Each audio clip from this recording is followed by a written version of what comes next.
So the Chinese economy is facing multiple binding constraints, if you like, to the outlook. So we're not only seeing a slowdown in growth, which most economies are likely to see in the year ahead, but we've got structural constraints. In China, we have debt issues. And in addition to that, we have a continued policy where some of the country is still in lockdown. I think what's of most concern to us, perhaps in Asia House, is the consumer sector and the sort of impact that the current situation will have in the household sector on consumer demand and developments in the labor market. But we're likely to see a continued slowdown in the economy, certainly through Q3, Q4.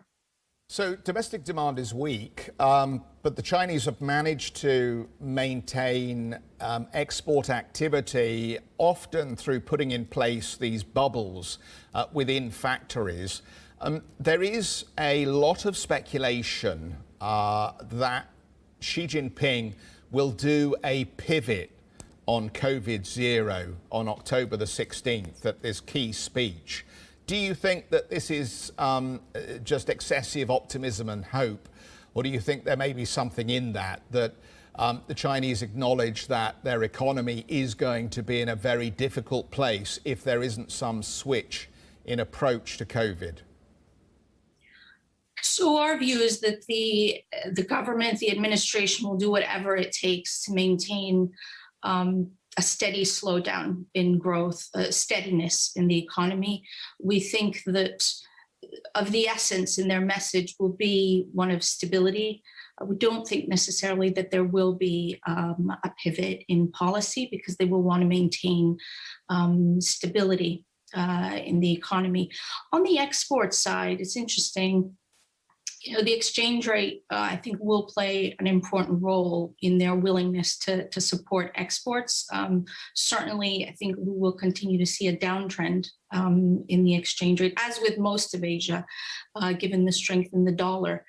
I think looking to mid-October, I don't think we see significant pivots in policy. Phyllis, very good morning to you. I've always had a problem with this do whatever it takes phrase ever since Mr. Draghi brought it to our ears over a decade ago.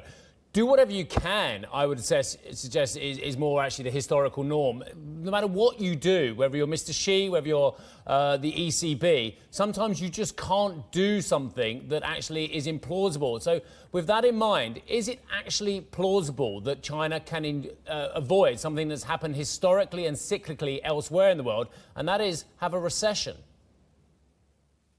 So I think a recession is very unlikely in China. I think what we think we will see is a slowdown. Also, we need to keep in mind that the level of foreign exchange reserves in China is very high. They still have a very strong war chest ammunition to prevent a sharp slowdown. We don't think a recession is very likely in China. They still have quite a few tools in their chest to maintain stability in the economy.